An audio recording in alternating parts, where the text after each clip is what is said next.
you can make it even better at home, all by yourself. Nick let me order some buttermilk fried chicken for lunch today. I'll let you in on a little secret. You can make it even better at home, all by yourself. We'll start with a few chicken drums. Some of those are from the chicken we butchered earlier. Then toss in a few chicken thighs, also some from the chicken we butchered earlier. And I'll then cover these in equal parts buttermilk and equal parts pickle juice.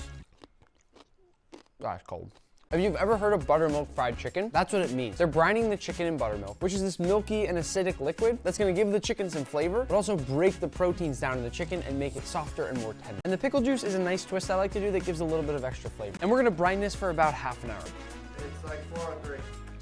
When you fry, you typically have a wet batter and a dry batter. First, you'll put whatever you're frying in the wet batter, which usually has a flour base, and all that flour can stick to the wet batter. Then you toss it in oil, and it fries and gets that crispy golden brown outside that we all know and love. For our dry batter, 1 cup all-purpose flour, a ½ cup of potato starch, which is one of my secret ingredients that I talk about in my cookbook for giving extra crispy fried things, 2 tablespoons of cornstarch, a tablespoon of baking powder, 2 tablespoons smoked paprika, a ½ tablespoon cayenne pepper, a tablespoon of black pepper, 2 teaspoons of white pepper, 2 teaspoons of garlic powder, 2 teaspoons onion powder, 2 teaspoons dried oregano, and a little pinch of salt. Now whisk it all up. Now here's a fantastic little trick. If you've ever been to Popeyes and had their really crispy fried chicken, this is how they do it. Simply take a few spoonfuls of that wet batter and place it into the dry batter mixture. After a few spoonfuls, start stirring it up and watch it get a little bit clumpy. And finally, to dredge, we simply take our chicken, shake off that excess liquid, and drop it right in the dry batter. Press that chicken down into the dry batter, then flip it over and continue pressing it in there, making sure to coat every nook and cranny. Sometimes I'll even squeeze my chicken a few times to really press the batter in there. And once it begins to look somewhat shaggy like this, your chicken's all set. My oil temp is currently about 375 Fahrenheit, which I want sitting above what we want it to eventually rest at, which is 325, because when I put that cold chicken in there, the temperature's gonna drop. Whenever you're frying like this, make sure not to fill your pot too far up, and then gently lower in your chicken. The goal is perfect crispy fried chicken. Once that chicken reaches an internal temp of 165 Fahrenheit, it's ready to rest. The reason I'm placing it here on a wire resting rack is so that as they cool down, the steam can escape all around the chicken, whereas if you put it down on a flat surface, the steam is gonna collect under it and make the bottom really soggy. That right there is a perfect piece of fried chicken. By adding some of that wet batter in there, that's how we got all these nice crispy bits that are jumping all off the piece of chicken. The only thing left to do is to taste it.